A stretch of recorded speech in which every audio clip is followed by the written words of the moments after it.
हाय नमस्कार। ये वीडियो मैं अभी बना रहा हूँ क्योंकि एक ताज़ा अपडेट था। क्योंकि देखिए, जनरली ये वीडियो एमबीबीएस के बच्चे देखते हैं, बट जो बार बार मैं समझाता हूँ आप लोगों को, जो चाहे एमबीबीएस के एस्पिरेंट है, चाहे किसी भी कोर्स के एस्पिरेंट है, कि कभी भी रजिस्ट्रेशन करने में या ग्राउंड वर्क करने में, पेपर वर्क करने में कंजूसी ना कीजिए। और सुन के बड़ा आसान लगता है, लेकिन लोग करते नहीं हैं। क्योंकि अक्सर जो इंसानों की आदत होती है वो होती है कि तभी काम करेंगे जब सर पे पड़ेगा, या हम बार बार सोचते हैं अरे यार ये काम करने का क्या फ़ायदा, क्या प्रोबेबिलिटी है। एग्ज़ाम्पल बड़ा क्लियर है कि पीजी के एडमिशन के लिए आपको पता ही है, हर साल धीरे धीरे करके कट ऑफ डाउन होती हैं। और एमसीसी ने 5वें राउंड में, जो स्पेशल स्टे बोलते हैं, उसमें फिर से एनआरआई कन्वर्जन का ऑप्शन दे दिया। बेसिकली वही बच्चे तो वेट कर रहे हैं ना, जो अभी तक क्वालिफाई नहीं हुए थे, बीच 5 और 15 परसेंटाइल के बीच के अनरिजर्व कैटेगरी के, और 5 और 10 के बीच के नॉन रिजर्व मतलब रिजर्व कैटेगरी के। अब परसों नोटिस आया, 1 दिन का समय दिया गया मेल भेजने का, तो 1 दिन में कोई डॉक्यूमेंट्स तो रेडी कर नहीं सकता। बट आई कैन प्राउडली से कि मेरे साथ शुरू से क्लाइंट जुड़े थे, तकरीबन समझ लीजिए कि डबल डिजिट, क्योंकि इतना छोटे इस समय लिस्ट है कि नाम बताऊंगा तो आपको पता चल जाएगा। बट ठीक है, एमसीसी वाले वैसे भी छाप देते हैं अपनी वेबसाइट पे।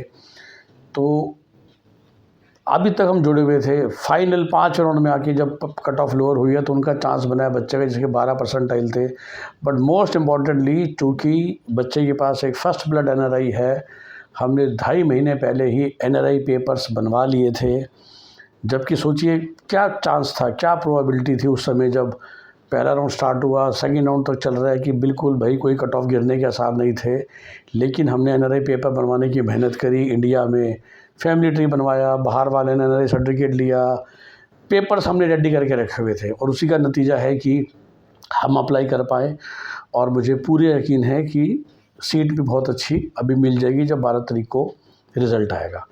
और इसी तरीके से देखिए, अब इस साल के लिए 2025 में एडमिशन्स चल रहे हैं, चाहे वो एमबीबीएस के फॉर्म खुल रहे हैं, केरल का खुला, कर्नाटका का खुला, सीएमसी वेलूर का खुला। चलो मैं मानता हूँ कि वो तो बिल्कुल एक गवर्नमेंट कॉलेज के स्टूडेंट के बच्चों के लिए हो जाएगा, कि उसकी कट ऑफ तो बहुत ऊपर जाती है। लेकिन कई बार होता है कर्नाटका में आपका बजट बाद में होता है, आप आईक्यू कोटा में लेना चाहते हो। कर्नाटका में भी एनआरआई की ऑप्शन थी, केरल में एनआरआई के सीट्स की ऑप्शन है एमबीबीएस की। और सिमिलरली बाकी जितने भी कोर्स हैं, आप बीटेक की बात कीजिए, अक्सर हम ना बड़ा कंजूसी करते हैं फ़िलहाल फॉर्म भरने में। और ये जो फॉर्म फीस होती है 2-3 हज़ार रुपये तो होती है। और फिर से मैं रिपीट करूँ, जहाँ पर आप करोड़ों की सीट लेने की बात कर रहे हैं, बीटेक की भी बात करें, आजकल 4-5 लाख रुपये साल की फ़ीस हो गई है। क्योंकि जब लास्ट डे निकल जाता है तब अरे यार वो तो मैं फॉर्म भरना भूल गया। तो 2-3 हज़ार का फॉर्म भरने में हमने कंजूसी करी, और फिर जो 1 या 2 फॉर्म जिस पे आप डिपेंडेंट थे उस पर काम नहीं हुआ, तो पता चला कि क्या कमी रह गई आपकी, क्योंकि आपने फॉर्म नहीं भरा था। एमबीबीएस के केस में मोस्टली तो फॉर्म बाद में खुलेंगे, पर पौंडीचेरी में, क्योंकि एमबीबीएस में भी कई जगह होता है कि 1 टाइम रजिस्ट्रेशन होता है, स्पेशली कर्नाटक, साउथ से केरल में, कर्नाटक में, इवन पौंडीचेरी में। फिर कभी कभार ऐसे कॉम्प्लिकेशन होती है, जैसे मध्य प्रदेश हो गया, बिहार हो गया, कि राउंड 1 में कराएंगे, फिर शायद राउंड 3 में कर देंगे, बट राउंड 2 में फ्रेश रजिस्ट्रेशन अलाउड नहीं होगी। अब राउंड 1 में आप रजिस्ट्रेशन कर लीजिए, चाहे वो 2 लाख की, 1 लाख की सिक्योरिटी डिपॉजिट मत दीजिए, पर बेसिक रजिस्ट्रेशन हमेशा कर लीजिए ना। तो उसके बाद आप बाद में सिक्योरिटी डिपॉजिट दे सकते हैं, जो कि मोटा अमाउंट होता है। तो पर आप एलिजिबल तो हो, क्योंकि आपका फर्स्ट लेवल का रजिस्ट्रेशन हो चुका है। तो फर्स्ट लेवल का रजिस्ट्रेशन करने में कभी कंजूसी मत कीजिए। पेपर्स बनवाने में अगर आप एनआरआई के लिए एलिजिबल है, बनवाइए। कैटेगरीज, जैसे मैंने बोला, अपनी कैटेगरी सर्टिफिकेट्स, ये मत सोचिए कि लास्ट में कुछ होगा तो बनवाएंगे। हम सभी जानते हैं कि एमबीबीएस में जैन माइनॉरिटी, मुस्लिम माइनॉरिटी, सिख माइनॉरिटी के इंस्टीट्यूट थे, बुद्ध माइनॉरिटी का आ चुका है, सुभारती। मैंने पहले भी आपको वीडियो बना के बताया कि भाई जो भी आप में से बुद्ध माइनॉरिटी के लिए एलिजिबल है और बुद्धिस्ट धर्म को फॉलो करता है, तो उसका जो प्रॉपर पेपर वर्क है, क्योंकि उसका पेपर वर्क हर स्टेट के हिसाब से डिफरेंट होता है। लेट मी टेल यू, आप जिस स्टेट में रहते हो उस स्टेट में करंट चार्ज चल रहा है।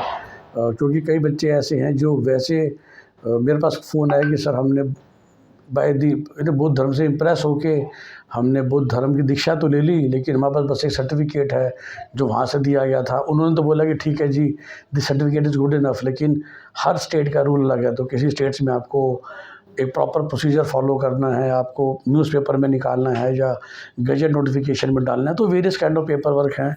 अभी भी अप्रैल चल रहा है। बेस्ट तो वही है कि जो खासकर बुद्ध माइनॉरिटी वाले थे, नीट का फॉर्म भरते समय अपने रिलीजन को ढंग से भरिए, और इफ़ नॉट लेट हो गए आप तो भी सरकार अलाउ करती है कि you can still apply as Buddhist letter.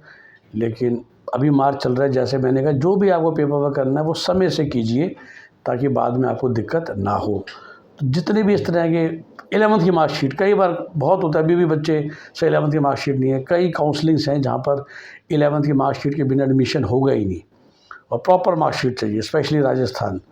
तो भाई फिर और लास्ट दिन पे हम भाग रहे हैं कि हमने तो 11th की मार्कशीट नहीं ली थी, हमने कैरेक्टर सर्टिफिकेट नहीं लिया था स्कूल से, हमारा माइग्रेशन खो गया है। तो वो सब भाई इस समय है लेके रखने का, राइट। बच्चा पढ़ाई में बिजी है, आई कैन अंडरस्टैंड, जो स्पेशली फ्रेशर है। तो पेरेंट्स का काम है कि आप इस पेपर वर्क पे फोकस रखिए। Okay, have a nice day, bye bye, take care. Similarly मैं तो कहूँगा डोमिसाइल्स के लिए भी, खैर वो लॉन्ग टर्म प्लानिंग की बात हो जाएगी। आपको पता ही है कि इंडिया में कौन से स्टेट्स हैं जो डोमिसाइल बेनिफिट बेटर देते हैं, कौन से हैं जो नहीं देते, कौन से स्टेट्स हैं जो ज़्यादा कॉम्पिटिटिव है, इनर कॉम्पिटिटिव, कुछ स्टेट्स हैं जो कम हैं। स्पेशली बीटेक के केस में आपको पता है Delhi is a very good city, वहाँ बहुत टॉप नॉच इंस्टीट्यूट्स हैं। बीटेक के केस में सिर्फ 12th तक जिस स्टेट से करते हो आपको उसकी बेनिफिट ऑफ डोमिसाइल मिल जाता है। तो वो सब प्लानिंग आई थिंक हमें एडवांस में करनी चाहिए और आलस नहीं दिखाना चाहिए। यही मेरी आप सबके से इल्तजा है, रिक्वेस्ट है, सलाह है आपको। Okay, have a nice day, bye bye. आप हमारा नंबर जानते हैं 9643362320। आप ये भी जानते हैं we never do any paid marketing और calling, that's why we also charge consultation fee in the first instance itself. Okay, और जब भी आप कॉल करें आपको बता दी जाएगी। आपको सूट करता है तो आप पैसे दीजिए, आपको सूट नहीं करता तो आप बेस्ट विशेज़ है आपको। मैं कोशिश करता हूँ यूट्यूब चैनल के माध्यम से आपको कॉमन जानकारियाँ सारी दे दूँ, लेकिन आप जितनी मैक्सिमम पॉसिबल जानकारी हो सकती है वो आपके लिए मैं लाता हूँ। और उसके अलावा जो जानकारी बच गई समझ लीजिए वो हमारे पेड क्लाइंट्स के लिए है ना। सो बाय बाय, टेक केयर।